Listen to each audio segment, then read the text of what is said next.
We are checking in with Chris Kristof. He is the Director of Marketing and Communications for the Chester County School District. And good morning to you, Chris. Hey, good morning. Good morning. Always happy to be here. Before the microphones turned on, we were just asking Chris what his summer is like. We have learned that the summer months, that is an extremely busy time for our school districts. Mm-hmm. And Chris is father to what, a 1-year-old? Yeah, he's 15 months now. So we were asking about vacations, and there's not much you can really do too much at this. All you can do now is just try to stay cool and hydrated. That's right. That's it. Especially in this heat. So yeah, well, while you're busy doing that, there's a lot of work that goes on during the summer months at our schools.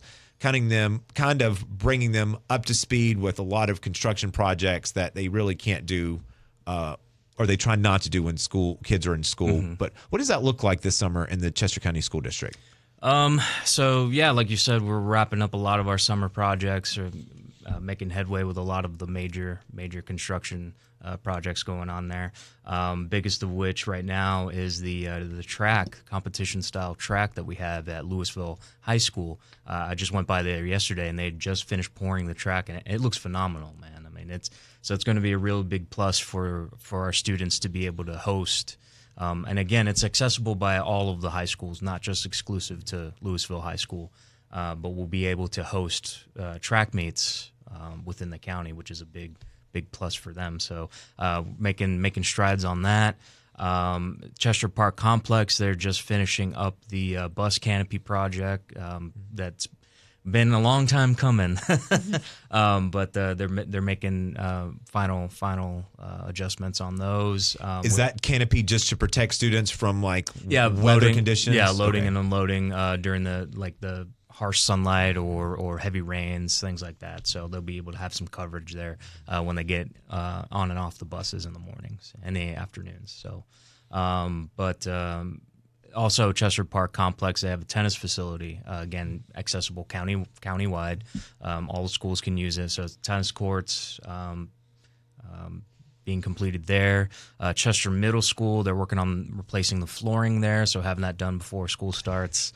And some adjustments to the baseball facilities out there too. So there's a lot going on just everywhere. It's not, but we're trying to get everything done by August 1st. That's when they come back. So. Wow. So do the students come back August the 1st or teachers? So teachers come back July 25th. Oh. Yeah. Less than a month away.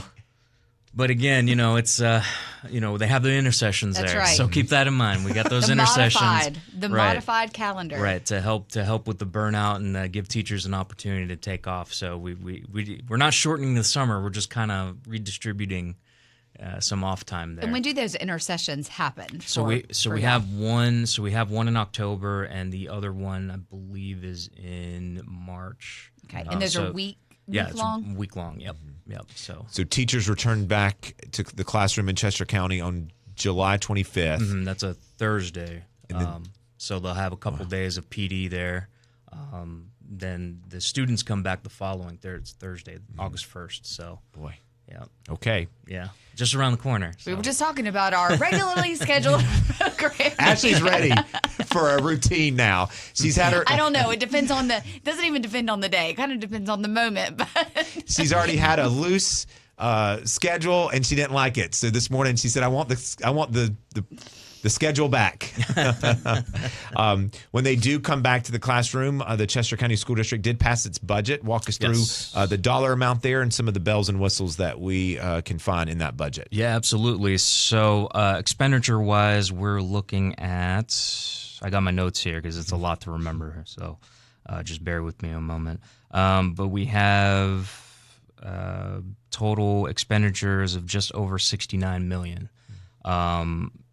And out of that, we had to dip into our fund balance of about $1.8 million to be able to balance the budget out. It doesn't put us in a financial bind, which is good because we're able to maintain our current millage. So we're able to get everything that we needed in this budget passed without the taxpayer taking a hit. So that's good news. So included in that budget, we had teacher compensation enhancements, including average 6.5% across the board for all teachers, 6.5% salary increase, minimum salary going from $45,000 to $50,000, $55 a year. Recognizing experience up to 28 years, so we're moving from 24 years to 28 years, so those steps will increase up to 28 years.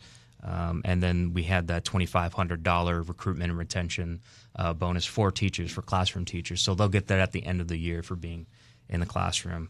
We also had some bus drivers salary adjustments, cost of living increases for all other employees, including 5%. Some health insurance increases, 11.8% increase in employer health insurance contributions. Some other positions that we had to absorb 18 ESSER-funded positions. I mentioned that the last time. And that was a challenge, or that is a challenge for a lot of school districts, because these were positions that were funded, if I'm not mistaken, as part of the rescue plan following COVID, because school districts needed some help. And now school districts have to find money in their budget to absorb these employees, right? Yeah, it's really you either absorb these positions or you let them go. And because of the positions, a lot of them were just the classroom interventionists, so your reading and math interventionists, which are critical. We've seen increases in student performance across the board as a result of the work that these folks do. So it was in our best interest to make it work. And fortunately, we were able to do that without taking a financial hit. These specialized positions that you mentioned, they really give a one-on-one experience to a student. Ashley and I have said this multiple times. We needed sometimes the one-on-one help or extra attention in addition to the classroom setting. And just is how we learn. And I found that to be beneficial and helped me throughout my school career. I know Ashley has said the same thing. So those positions are very vital. Let's look, if we can, about the proposed bond. Where are we on talks about a possible bond referendum in the Chester County School District?